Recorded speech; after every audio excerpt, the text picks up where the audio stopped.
Life కి స్వాగతం. మీ ఆరోగ్య నేస్తం. ఇది కేవలం సమాచారంగా మాత్రమే భావించండి. ఈ సమాచారం ఆధారంగా ఆరోగ్య సమస్యలకు సంబంధించిన నిర్ణయాలు తీసుకోవద్దు. అందుకోసం వైద్య నిపుణులను సంప్రదించండి.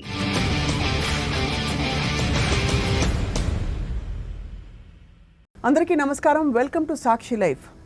మన ఆరోగ్య పరిస్థితులపై మన మనస్సు ప్రభావం చాలా ఉంటుందని చెప్పి సైంటిఫిక్గా ఎన్నో సందర్భాల్లో నిరూపితమైంది. ఇప్పుడు మారుతున్న జీవన శైలిలో ఇప్పుడు పరిస్థితులు ఎట్లా ఉన్నాయంటే, మనసు సరిగా లేకపోవడం వల్ల ఆరోగ్య పరిస్థితులు ఊహించని కొన్ని వ్యాధులు రావడం మొదలుకొని అతి తొందరగానే, అంటే గతంలో ఎప్పుడో వయసు అయిపోయాక వచ్చే వ్యాధులు తొందరగా సంక్రమించడం లాంటి పరిస్థితులు చూస్తున్నాం. ఇవాళ మనం సాధన ద్వారా, అంటే సాధన కేవలం ఒక అరగంటో పావుగంటో రోజుకి చేయడం కాకుండా జీవితమే ఒక సాధనగా మలుచుకుని సరైన మనస్సుని, సరైన ఆరోగ్యాన్ని ఎలా నిర్దేశించుకోవచ్చు అనే అంశంపై మాట్లాడబోతున్నాం. ఇది చాలా ఆసక్తికరమైన అంశం. మనతో పాటు యోగ సాధన నిపుణులైన భువనగిరి కిషన్ యోగి గారు సాక్షి స్టూడియోస్లో ఉన్నారు. వారితో మాట్లాడబోతున్నాం. నమస్కారం సార్. కిషన్ యోగి గారు, మీరు ఏం చేస్తూ ఉంటారంటే, ఈ పరిధిలో ఆరోగ్యము, ఆనందము, మానసిక స్థితి, సమతుల్య జీవితం కోసం మీరు ఇచ్చే సూచనలు, సలహాలు ఎలా వర్క్ చేస్తుంటారు మీరు? ఏ మనిషి అయినా సుమారుగా మార్నింగ్ 5 o'clock నుంచి ఫ్రీగా ఉంటాడు. 5 o'clock వరకల్లా మనం లేచిపోయి కాస్త ఎక్సర్సైజ్, చిన్నపాటి ఎక్సర్సైజ్, ఏదో ఎవరికి తోచినంత వాళ్ళ శరీరం సహకరించినంత వరకు ఎక్సర్సైజ్ చేసుకొని కాస్త ఒక హాఫ్ అన్ అవర్, పావు గంట వాళ్ళ టైం పర్మిట్ చేసినంత వరకు ధ్యానం చేయాలి ఖచ్చితంగా. ఫస్ట్ ధ్యానం అంటూ ఒక స్థాయిలో స్టార్ట్ చేస్తే తర్వాత దాంట్లో ఉన్నత స్థితి ధ్యానాలు ఏంటి అన్నది తర్వాత తెలుసుకోవచ్చు. ఎలా చేయాలి ధ్యానం అన్నది? కూర్చుని కళ్ళు మూసుకుని కూర్చోవాలి, అంతేనా? ఇంక ఇప్పుడు రకరకాల పద్ధతులు, రకరకాలు బయట చెప్తారు. మనం ఒకదాని గురించి చెప్తే ఇంకొకటి ఉంటుంది. ఏదో ఒక ధ్యానం, నా దృష్టిలో ఏదో ఒక మనిషి ఇప్పుడు ఫస్ట్ చిన్నపిల్లవాడిని స్కూల్కి పంపినప్పుడు ఏదో ఒకటి నేర్చుకుంటుంటాడు కదా, అలాగే స్వతహాగా మనకు కొన్ని వస్తుంటాయి మన పరిస్థితిని బట్టి. వాటిని ఏదో ఒక ధ్యానం చేసిన తర్వాత ఒక స్థాయికి వెళ్ళిన తర్వాత దాంట్లో అరే ఇది కరెక్ట్ కాదు, ఇంకో కొంచెం ముందుకెళ్తే బాగుంటుంది అనే ఒక ఇంట్రెస్ట్ లేదా తపన ఏదో వస్తుంది. వచ్చిన తర్వాత ఇంకొక ధ్యానం దొరుకుతుంది. ఎప్పుడైనా ఒక ధ్యానం అంటూ స్టార్ట్ చేయాలి. ధ్యానం కూడా ఎలా ఉండాలి అంటే, మళ్ళీ మనం కూర్చున్నాం అంటే యాంత్రికంగా కూర్చొని మీరు అన్నట్టు ఇట్లా ఏదో పెట్టుకొని అట్లా కూర్చొని మనసు అంతా ఏదో ఆలోచించడం కాదు. ఫస్ట్ మనం మనసుని, వచ్చే ఆలోచనల్ని ఎట్లా దాన్ని తగ్గించుకోవాలి. ఖచ్చితంగా నాకు వస్తాయి ఆలోచనలు కూర్చున్నప్పుడు, ప్రతి వ్యక్తికి వస్తాయి ధ్యానంలో కూర్చున్నప్పుడు. కొంత టైం పడుతుంది. కొందరికి 20 నిమిషాల తర్వాత ఆలోచనలు నశిస్తే, నాకు 2-3 నిమిషాల తర్వాత ఆలోచనలు నశిస్తాయి. అట్లా ఆ ఆలోచన ఎప్పుడైతే నశించినప్పుడు ఆ మనసు న్యూట్రల్ అవుతుంది. న్యూట్రల్ అయితే మన చైతన్యం వికసిస్తుంది. ఎప్పుడైతే మన చైతన్యం వికసిస్తే ఇక్కడ ఉన్న వాళ్ళు, మీరు, నేను అంతా ఒకటే. మీ చైతన్యం కూడా, ఇప్పుడు నేను ఇక్కడ కూర్చున్నాను, మీరు ఇక్కడ కూర్చోరు, ఇద్దరం పాజిటివ్తో ఉంటే ఎవరికి ఏ ఇబ్బంది రాదు కదా. లేదు, నా దగ్గర ఎక్కువ పాజిటివ్ ఉంది, ఎదుటి వ్యక్తి దగ్గర కొద్దిగా తక్కువ నెగిటివ్, నేను అక్కడ కూర్చున్నప్పుడు అతనిది తగ్గుతుంది. కూల్ వాటర్ ఇక్కడ పెట్టాము, ఈ వాతావరణానికి ఆ కూల్ వాటర్ ఈ వాతావరణం రేంజ్కి కొద్దిసేపు అయినాక వచ్చేస్తుంది కదా. కరెక్ట్, వచ్చేస్తుంది కదా. అట్లనే నెగిటివ్ ఉన్న వ్యక్తి దగ్గర కూర్చుంటే కూడా కొంత నెగిటివ్ తగ్గుద్ది అతనిది. సో బేసిక్గా మనకి ఉండే పరిస్థితులు, వ్యక్తులు దేనివల్ల అయితే మనం ఒత్తిడి పడుతున్నామో అవన్నీ కూడా నెగిటివ్ వైబ్ కనెక్షన్స్ నుంచి న్యూట్రల్ కనెక్షన్కి వెళ్ళిపోతుంది. వెళ్ళిపోయినప్పుడు ఆ సిచ్యువేషన్ నుంచి మనం డిస్టెంట్ అయిపోతాం. అంతే, మనం ఉండలేము. కొన్ని ప్రాంతాలకు వెళ్తే ఉండలేము, వెళ్ళిపోతుంటాం. సరే, కొందరు అన్ని ప్రాంతాల్లో ఉండగలుగుతారు, అది వేరు. కానీ నేను ముఖ్యంగా చెప్పేది ఏంటంటే, ఇప్పుడున్న పరిస్థితుల్లో మనం ఏ వ్యక్తిని కానీ, ఏ పరిస్థితిని కానీ, ఏ ప్రాంతాన్ని కానీ మనం తక్కువ అంటానికి లేదు. ఎందుకంటే ఇప్పుడున్న వాతావరణం అటువంటిది. ప్రతి ఒక్కరిని ఇప్పుడే ఒకసారి ఇట్లా అని మనం మార్చలేం. సో నిదానంగా ఎవరికి వాళ్ళు ఆలోచన విధానం మార్చుకుంటుండాలి. ధ్యానం అన్నది మతాలకి అన్నిటికీ అతీతంగా అందరూ చేయవలసిందే కదండి. దేనికి సంబంధం లేదు.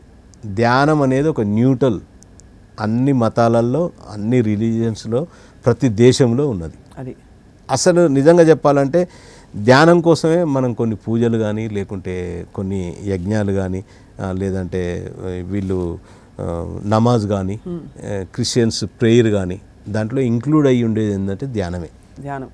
అయితే మనం డీప్గా పరిశీలించలేము. ఎందుకు పరిశీలించాలంటే అది వాళ్ళ మతం, ఇది వీళ్ళ మతం అనుకొని మనం ఊకుంటాం. కానీ యాక్చువల్గా అంతా దాని సారం మూలం ఒకటే ధ్యానమే దాని మూలం. మీరు ప్రేయర్ చేస్తుంటారు చర్చిలో, ఏం చేస్తారు? తల మీద ఒక గుడ్డేసి కాసేపు ప్రశాంతంగా ఉండని అవతల వైపు వ్యక్తి ఏదో వచనాలు చెప్తుంటారు. ఆ వచనాలు విని మనం కొంతసేపటికి మన యొక్క మానసిక స్థితిని మర్చిపోతాం. రైట్? మన మానసిక స్థితిని మర్చిపోయి అక్కడి స్థితికి వెళ్తాం. అవును, అది ఏదన్నా కానివ్వండి, చెప్పేది బాగా లీనమైపోతాం. ఇప్పుడు కొద్దిసేపు చాగంటి గారు ప్రవచనం, లేకుంటే గరికపాటి నరసింహరావు గారు ప్రవచనం చెప్తారు. అక్కడ ఉన్నంతసేపు చాలా ఉత్సాహంగా ఉల్లాసంగా ఉంటారు ప్రతి ఒక్కరు. ఎందుకు అంటే అప్పుడు మన ఆలోచనలు కొన్ని నశిస్తాయి. అతను చెప్పే వర్డ్స్ ఎంత మధురంగా ఉంటాయో దాని మీద మనం ఇంట్రెస్ట్ పడతాం అన్నట్టు. అది అంటే బేసిక్గా మనం దీన్ని బ్యాలెన్స్ చేయడానికి ఆ పాజిటివిటీ ఏదైతే పెరుగుతుందో అది న్యూట్రలైజ్ చేస్తుంది. అండ్ ఆ స్థితి ద్వారా అంటే అది ఏ పరిధిలో ఎవరు ఎలా చేసుకున్నా పర్లేదు, కానీ మనం మన శారీరక ఆ సమస్యలని నివారించవచ్చు అని చెప్తున్నారు. ఎందుకంటే అక్కడి నుంచే మొదలవుతుంది మానసిక స్థితి సరిగా లేక.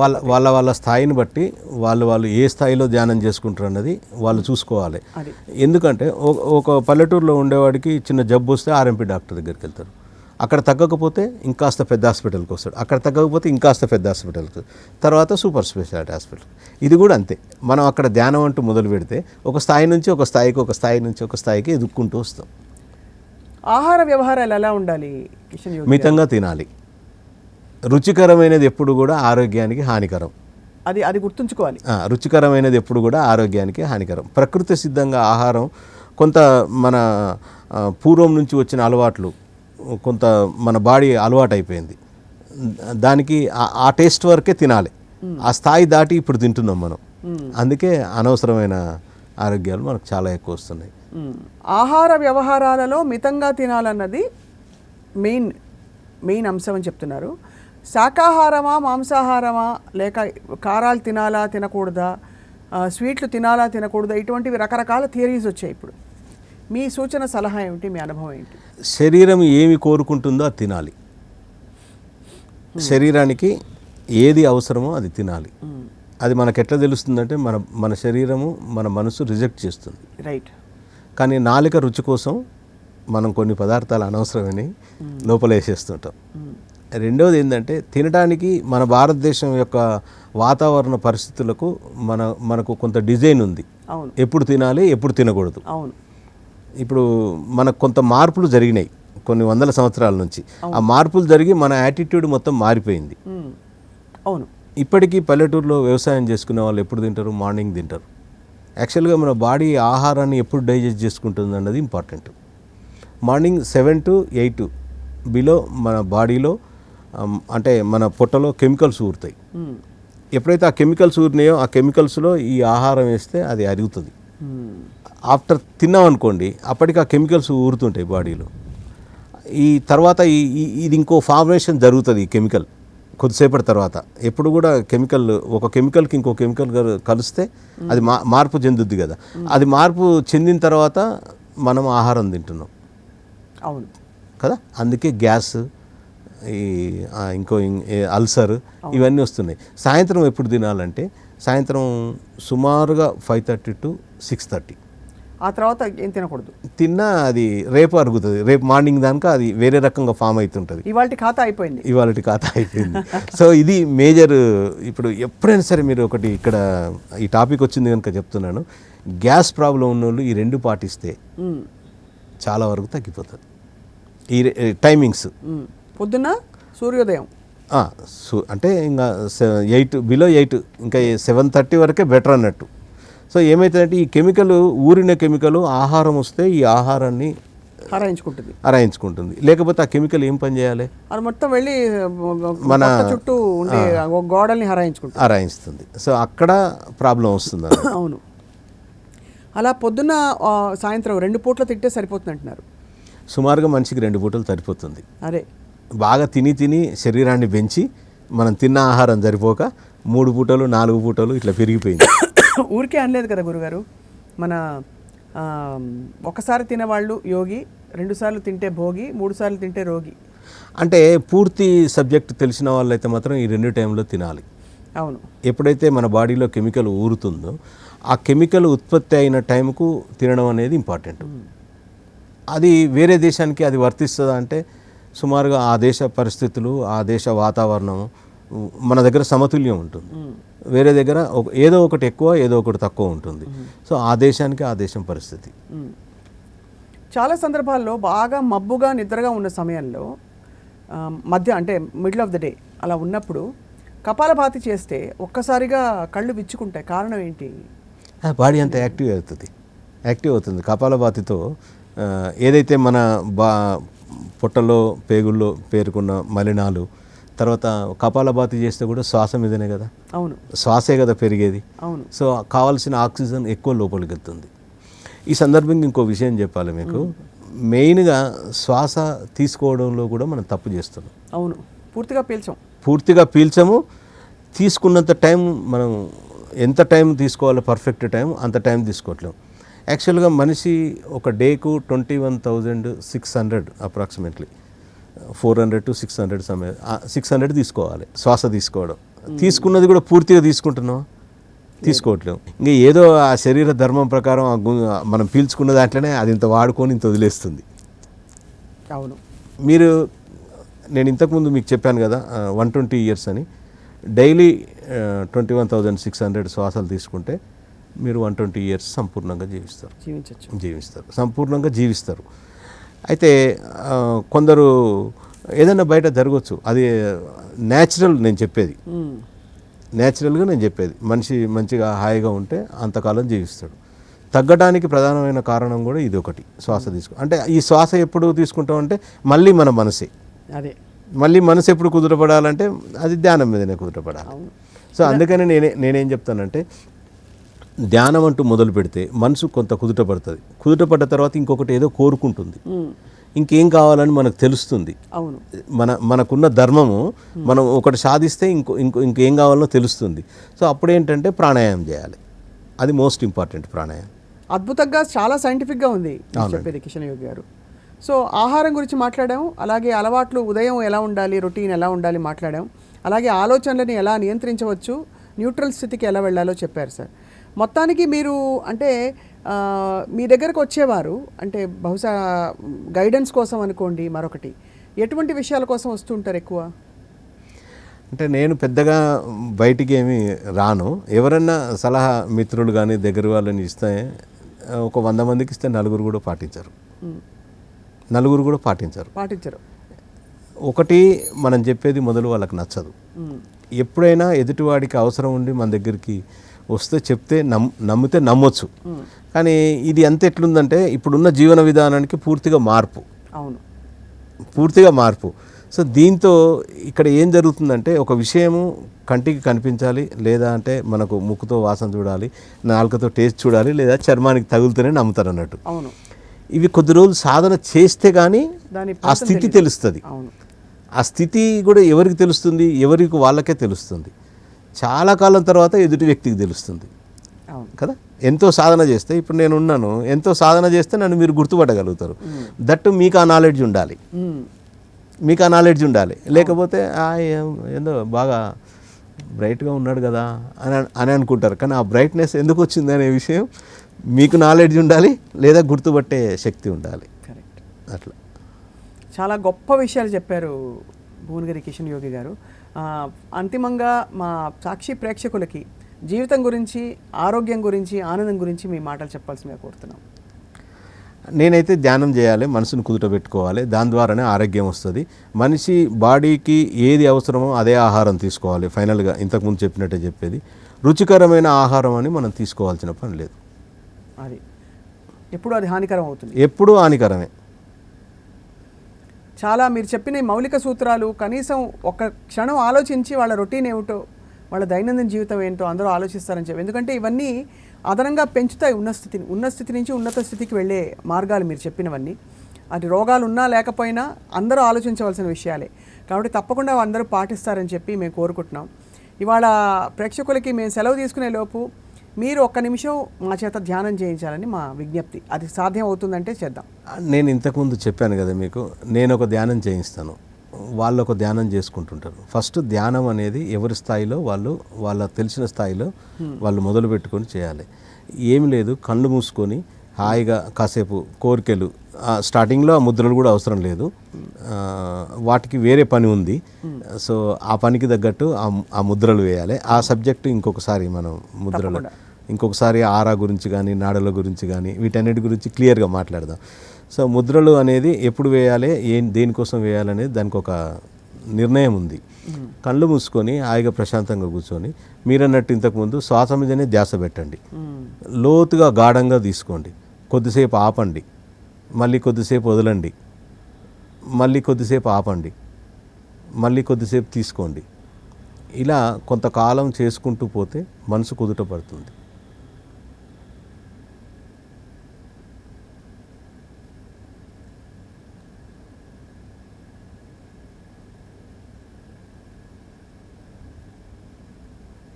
ఎలా ఉంది ఇప్పుడు? చెప్పలేనంత స్థిమితంగా. ఎంతసేపు చేసారు? 2 minutes చేసింటారా మీరు? ఇది ఒక 15 నిమిషాలు 20 నిమిషాలు ఆ స్థాయిని పెంచుకుంటూ వెళ్ళాలి. మన టైము ఇప్పుడున్న పరిస్థితులలో ఎవరికి వాళ్ళ టైంను బట్టి. నేను చెప్పేది ఏంటంటే ప్రతి మనిషికి మార్నింగ్ ఫ్రీగా ఉంటుంది, కాకపోతే పొద్దుగా లేవడం ఒకటే సమస్య. అవును, ఉదయం లేవడం ఒకటే సమస్య. అవును, ఎట్టి పరిస్థితుల్లో కూడా ఉదయం లేవాల్సిందే.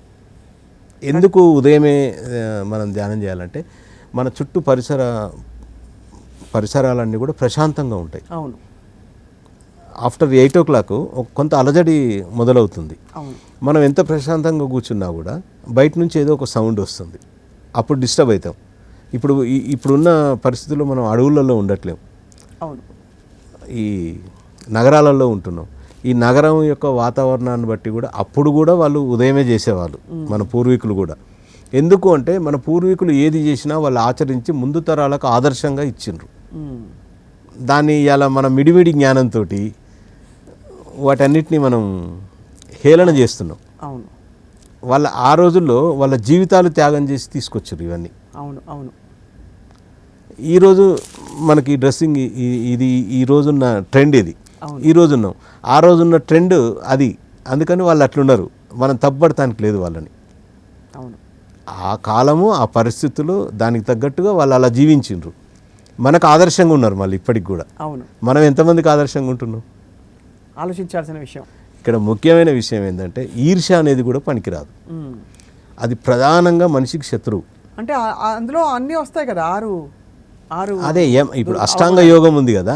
ఇప్పుడు బయట యోగము అంటే ఓన్లీ మార్నింగ్ లేసి ఏదో ఎక్సర్సైజ్, చిన్నపాటి ఎక్సర్సైజ్ చేస్తుంటారు. కామ, క్రోధ, లోభ, మోహ, మద, మాత్సర్య ఇవన్నీ నశించాల్సిందే.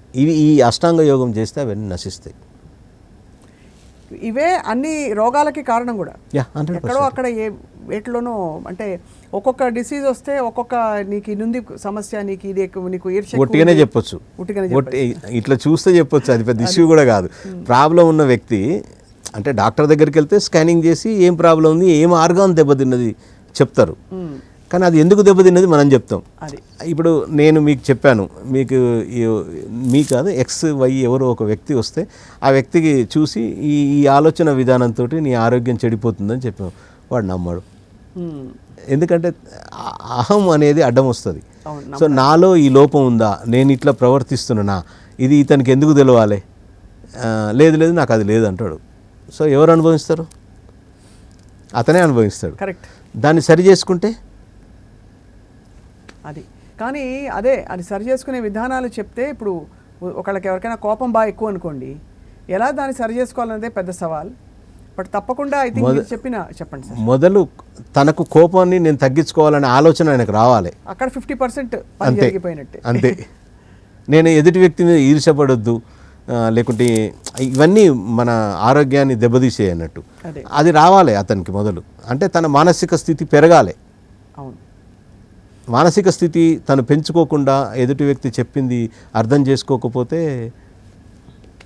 ముఖ్యంగా కిషన్ యోగి గారు మీరు చెప్పిన విషయాలు నిజంగా యవ్వనంలో ఉండే యువతి యువకులకి ఆలోచన విధానం, వాళ్ళ శరీరాన్ని మనసుని అదుపులో ఉంచుకోవడం అనే ఒక ప్రాక్టీస్ నేర్పిస్తే ఆ సాధన వాళ్ళకి జీవితంలో ఏ వృత్తిలో ఉన్నా ఏ పరిస్థితిలో ఉన్నా ఉపయోగపడుతుందండి చాలా.